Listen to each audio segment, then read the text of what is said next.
नमस्कार, मैं पूजा चौरसिया आपके साथ और आप देख रहे हैं टीवी 100। हमारा उत्तराखंड में आप सभी का स्वागत है। बुलेटिन की शुरुआत ताजा खबर के साथ करेंगे देहरादून से जो आ रही है। राष्ट्रीय अध्यक्ष जेपी नड्डा के प्रवास का आज दूसरा दिन है। आज जेपी नड्डा प्रमुख संवाद और संतों का आशीर्वाद लेंगे।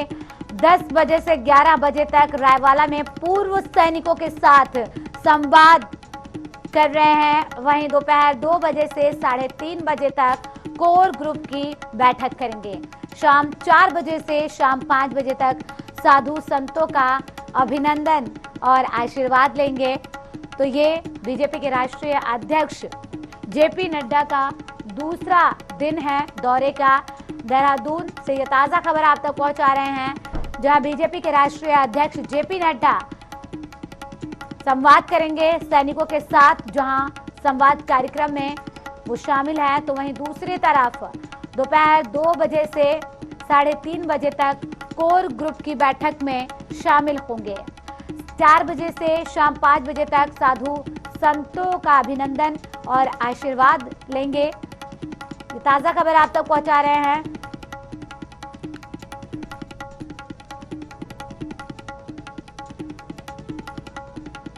तो बीजेपी के राष्ट्रीय अध्यक्ष जेपी नड्डा रायवाला में पूर्व सैनिकों के साथ संवाद करने के साथ साथ उन्हें सम्मानित भी करेंगे। और दोपहर 2 बजे से 3:30 बजे तक जहां वो कोर कमेटी की बैठक करेंगे, कोर ग्रुप की, तो वहीं संवाद और संतों का आशीर्वाद भी लेंगे।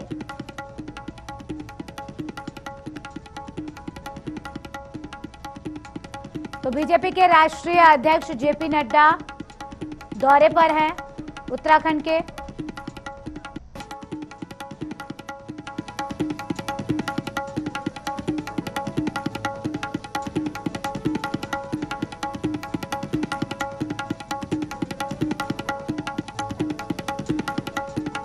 तो अहम जानकारी आप तक पहुंचा रहे हैं, जहां बीजेपी के राष्ट्रीय अध्यक्ष जेपी नड्डा के प्रवास का आज दूसरा दिन है और इस दौरान वो साधु संतों का आशीर्वाद लेंगे।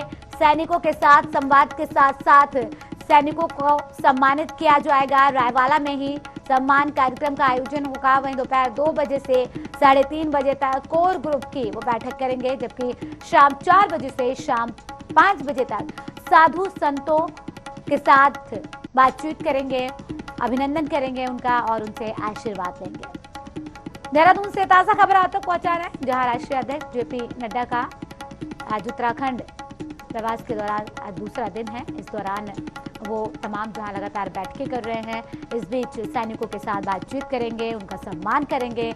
और 10 बजे से 11 बजे के बीच जहां रायवाला में पूर्व सैनिकों के साथ उन्हें सम्मानित किया जाएगा। साथ ही साथ संवाद कार्यक्रम शुरू हो चुका है। दोपहर 2 बजे से 3:30 बजे तक कोर ग्रुप की बैठक करेंगे, जबकि शाम 4 बजे से शाम 5 बजे तक साधु संतों का अभिनंदन होगा और उनका आशीर्वाद लिया जाएगा।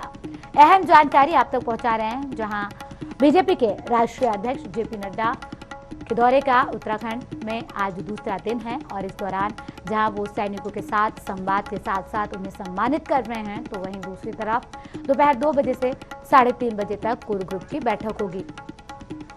अधिक जानकारी के साथ ब्यूरो चीफ शाहीन चौधरी देहरादून से जुड़ गए हैं। शाहीन जी, जेपी नड्डा के दौरे का आज दूसरा दिन है। इस दौरान सैनिकों के साथ संवाद भी है और सम्मान भी कार्यक्रम का आयोजन किया जा रहा है। तो क्या ये कार्यक्रम की शुरुआत हो चुकी है?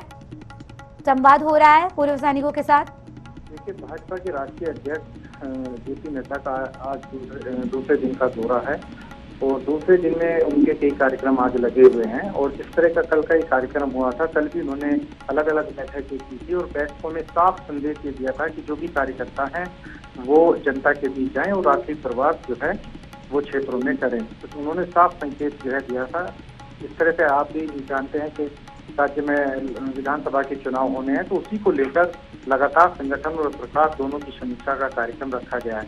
आज दूसरे दिन के दौरे भी कई बैठकों जो है रखी गई है, जिसमें सुबह 10 से 11 बजे तक अभी जो कार्यक्रम चल रहा है, इसमें पूर्व सैनिकों के सम्मान संवाद और उनको सम्मान का कार्यक्रम रखा गया है, जिसमें जेपी नड्डा सहित मुख्यमंत्री और पार्टी के पदाधिकारी सभी मौजूद हैं। उसके साथ जो है 2 बजे से 3 बजे तक कोर ग्रुप की बैठक रखी गई है, जिसमें क्या क्या प्रस्ताव आएंगे और क्या क्या आगामी रणनीति होगी, तो ग्रुप की बैठक में जेपी नड्डा जो है सभी सदस्यों से चर्चा करेंगे और आगे की रणनीति बनाएंगे। इसके साथ 4 बजे से 5 बजे तक साधु संतों का अभिवंदन एवं आशीर्वाद कार्यक्रम रखा गया है, क्योंकि जहां ये कार्यक्रम इस समय हो रहा है हरिद्वार और ऋषिकेश से धर्म नगरी और योग नगरी के रूप में जाना जाता है, तो वहीं पर इस कार्यक्रम का आयोजन किया गया है।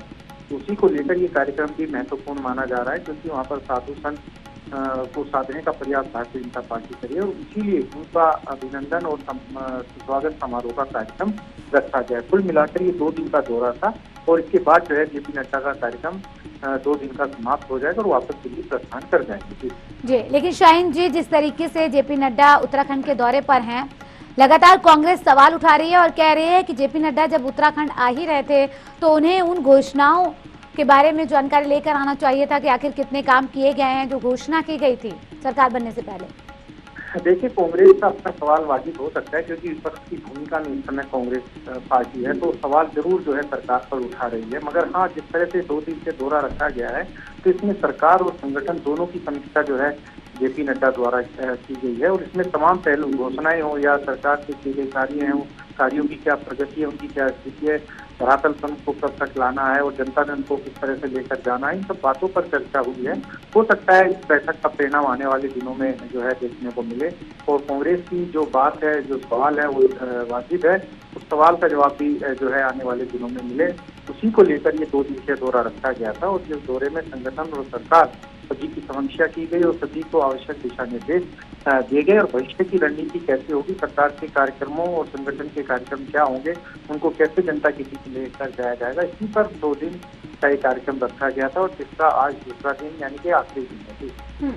सांसदों और विधायकों के साथ भी बैठक हुई है, तो ऐसे में विधायकों से उनका ब्यौरा लिया गया है, उनकी रिपोर्ट कार्ड ली गई है, जिस तरह की जानकारी मिल पा रही थी। निश्चित तौर पर देखिए, सांसद हो, विधायक हो, मंत्री हो, सभी इसको जो है बैठक के माध्यम से सभी के कार्य की समीक्षा बैठक इस समय की गई है और सभी को इसके अभी भी चुनाव में समय है और जुट जाने के लिए जो है कहा है, साथ ही जनता के बीच ज्यादा से ज्यादा रहे, इस तरह के निर्देश भी इनकी तरफ से दिए गए हैं।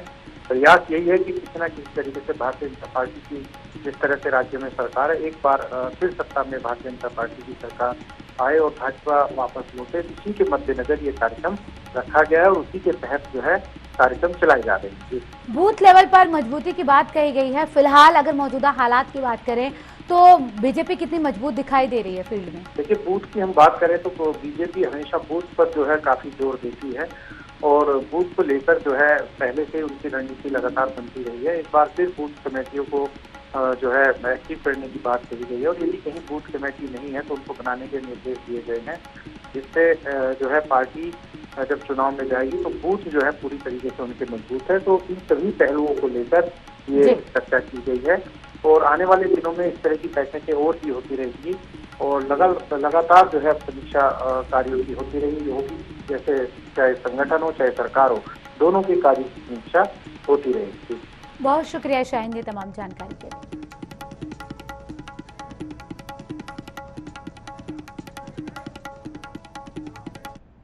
उत्तराखंड में बीजेपी के राष्ट्रीय अध्यक्ष जेपी नड्डा का 2 दिवसीय दौरा जारी है। हरिद्वार पहुंचने पर जेपी नड्डा ने 2022 के चुनाव को लेकर राष्ट्रीय अध्यक्ष जेपी नड्डा सरकार और संगठन के साथ बैठक करके मंथन करते हुए नजर आए। धर्मनगरी में कुल 8 सत्र होने हैं। जेपी नड्डा के दौरे के पहले दिन 4 सत्र संपन्न हुए। सत्र के बाद सीएम पुष्कर सिंह धामी ने बताया कि राष्ट्रीय अध्यक्ष का उत्तराखंड दौरा पार्टी के लिए बेहद अहम है। बीजेपी के प्रदेश पदाधिकारी, जिला अध्यक्षों के साथ साथ सरकार के मंत्रियों के साथ बैठक में मंथन किया गया है और किस तरह से जनता के साथ संवाद बढ़ाया जा सके इसके बारे में भी चर्चा की गई। राष्ट्रीय अध्यक्ष के दौरे से बीजेपी के पदाधिकारियों और कार्यकर्ताओं में नई ऊर्जा का संचार हुआ है।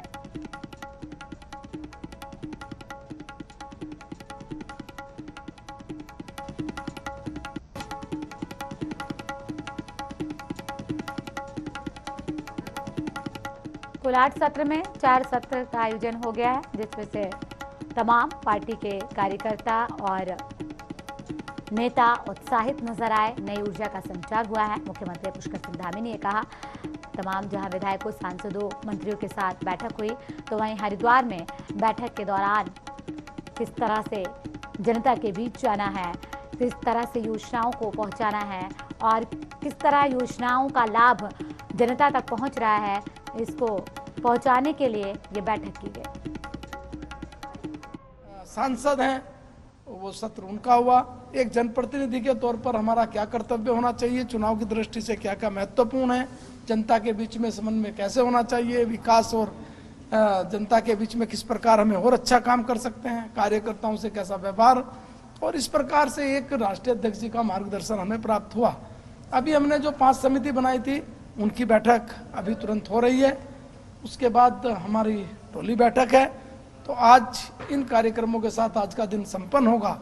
माननीय राष्ट्रीय अध्यक्ष जी का 2 दिवसीय प्रवास यहाँ पर चल रहा है और प्रवास के पहले दिन अभी उन्होंने हमारे पार्टी पदाधिकारियों के साथ, मोर्चा अध्यक्ष और महामंत्रियों के साथ बैठक करी है। उस बैठक में संगठन को कैसे और विस्तार रूप दिया जाए, कैसे बढ़ाया जाए, उस पर उन्होंने अपना मार्गदर्शन दिया है। और साथ ही अभी दूसरी बैठक हमारी सांसदों, विधायकों, मंत्रीगणों के साथ हुई है। उस बैठक में बूथ स्तर तक कैसे मजबूती प्रदान हो, उसके संबंध में उनका मार्गदर्शन हुआ है।